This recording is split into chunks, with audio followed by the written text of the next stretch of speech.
The cold metallic scent of the warehouse hung heavy in the air, a mixture of dust, grease, and the faint, acrid tang of decay. Sunlight, struggling to penetrate the grime-coated windows, cast long, distorted shadows across the vast, concrete floor. A dented, olive-drab helmet lay abandoned near a stack of discarded machinery, its once proud surface marred by rust and age. It was a relic of a bygone era, its silent presence a stark contrast to the bustle of the modern world. Just some worthless old junk.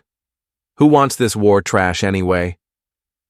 The words, spoken with the casual disdain of youth, echoed through the cavernous space. A warehouse clerk, barely a man, punctuated his statement with a careless gesture, his boot nudging the helmet across the floor. It skittered and clattered, finally coming to rest against the cold, unforgiving edge of a metal bin, its journey ending amongst a pile of discarded scrap. A figure stood nearby, observing the act of dismissal. His face, etched with the lines of time and experience, betrayed a fleeting sadness, quickly masked by years of stoic reserve. His eyes, though aged, held a depth of understanding that transcended the youthful clerk's casual indifference. He held a crumpled document, a notice of the final clearance of his old unit's storage. This visit, it seemed, was a somber farewell to a fading chapter of his life. The warehouse hummed with the rhythm of commerce. Forklifts whined, their mechanical voices competing with the shouts of workers and the clatter of machinery. The clerk, his task completed, engaged in light-hearted banter with a colleague, their conversation filled with the trivialities of daily life. The helmet, a silent witness to a history they couldn't comprehend, lay forgotten, its significance lost on those who valued only the new and the profitable. The older man, his shoulders slightly stooped, turned away from the discarded relic. There was no anger in his gait, no bitterness in his heart, only a quiet resignation. He walked slowly towards the exit, his footsteps echoing in the vast emptiness, leaving behind not just a helmet, but a piece of himself, a fragment of a past that had shaped him, now deemed worthless by a world that had moved on.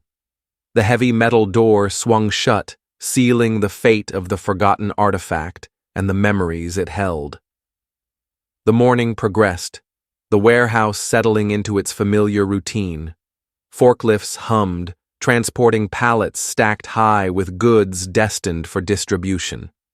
Workers moved with practiced efficiency, their focus on the tasks at hand, the earlier incident already fading into the background noise of their workday.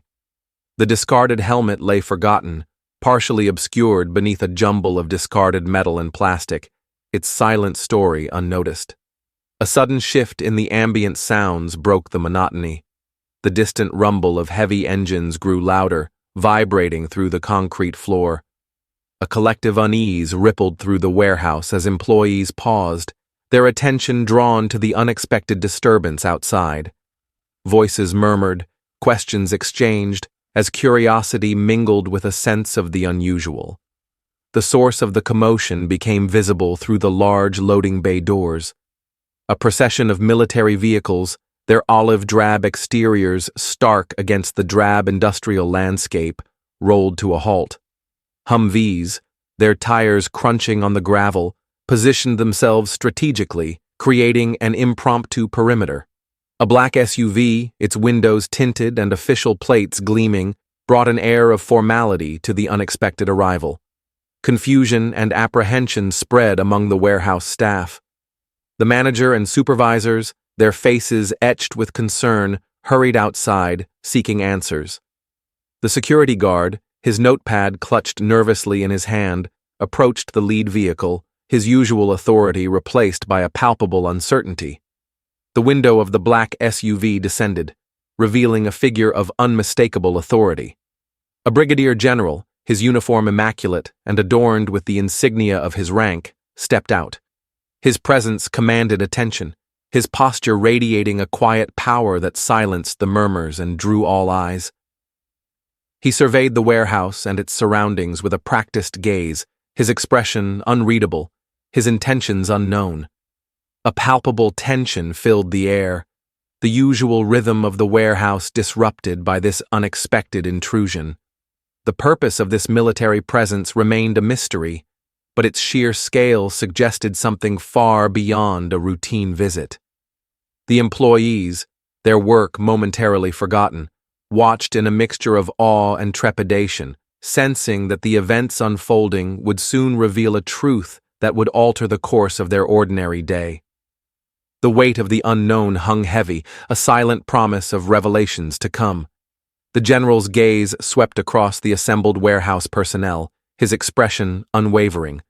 He addressed the manager, his voice carrying a quiet authority that cut through the lingering unease. "I have orders to recover a piece of military equipment," he stated, the words precise and measured, "improperly disposed of on these premises." A ripple of confusion spread through the crowd. The manager, his brow furrowed, stammered a question. "Equipment, sir? There must be some mistake." The general's response was immediate and firm. "There is no mistake." He produced a document, its official seals and signatures unmistakable, and presented it to the manager. The clerk, the one who had discarded the helmet, pushed forward, his earlier confidence now replaced by a nervous tremor in his voice. "A helmet, sir? You mean that old thing from this morning? It was just surplus." The general's eyes fixed on him, a flash of something akin to controlled anger within their depths. "It is not just surplus," he corrected, his tone leaving no room for argument. "That helmet belongs to Sergeant Samuel Whitman, combat medic, 5th Special Forces Group. It has been designated for preservation by direct order of the Joint Chiefs of Staff." A hush fell over the gathered employees. The weight of the words, the mention of a specific name and unit, began to shift their perception. The helmet, once dismissed as mere junk, was now connected to a history they had been oblivious to. "Locate it," the general commanded, his voice leaving no room for ambiguity. "Immediately." The clerk, his face pale, stammered again, his words barely audible. It was in the scrap bin, headed for recycling." For the first time, the general's composure faltered, revealing a glimpse of the frustration and urgency driving his actions. A brief but intense expression crossed his face, a mixture of disbelief and a deep-seated concern for the artifact's safety. "Then I suggest you find it now," he stated, the words hanging heavy in the air, a silent threat underlying their simple meaning. The atmosphere in the warehouse shifted, the focus now solely on the recovery of the discarded helmet, its true value finally understood, its fate hanging in the balance. A renewed sense of urgency filled the air. Two soldiers moved with deliberate purpose towards the scrap bin, their movements precise and efficient. They began to carefully sift through the jumble of metal and debris, their gloved hands methodically searching for the discarded helmet. The warehouse staff watched, their initial bewilderment slowly giving way to a growing realization of the significance of the object they had so casually dismissed. A call rang out, sharp and clear. "Found it, sir!"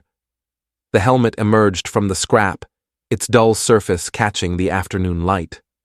A female soldier, her expression solemn, gently lifted it, brushing away the clinging dirt and examining it for any further damage. A padded case, retrieved from one of the Humvees, was presented. With deliberate care, the helmet was placed inside. The female soldier, her movements precise and respectful, executed a crisp salute, not to her superior officers, but to the artifact itself. The gesture, unexpected and poignant, resonated deeply with the gathered employees. The general approached the case, his gaze fixed on the helmet for a long moment. He addressed the silent crowd, his voice carrying easily across the loading bay. "This helmet," he began, "was worn during a mortar strike in Da Nang, 1969. 3 soldiers came home because of what happened that day. I was one of them." He paused, the weight of his words hanging in the air. "Sergeant Whitman was our medic. When the shells started falling, he ran towards the wounded, not away. This helmet took shrapnel that would have killed him instantly. Despite his own injuries, he continued treating casualties for 17 hours straight. The warehouse staff stood transfixed, their earlier mockery replaced by a profound sense of awe and shame. The clerk, his face pale, stammered an apology. I didn't know. The general's gaze, though not unkind, was unwavering. You didn't ask. He turned to his aide, issuing a final order. Secure the artifact for transport to the memorial. As the soldiers prepared to depart, another officer approached the warehouse manager, presenting him with a rolled document and a folded American flag. Sir, by order of the Veterans Preservation Act, this location has been designated a historical recovery site. Within minutes, the flag was raised on the previously empty flagpole at the entrance to the loading dock. Beneath it, soldiers mounted a bronze plaque, its inscription simple yet powerful, in memory of what was nearly lost. No further explanation was offered, none was needed. The convoy departed as precisely as it had arrived, leaving behind a warehouse transformed, its employees forever changed by the encounter.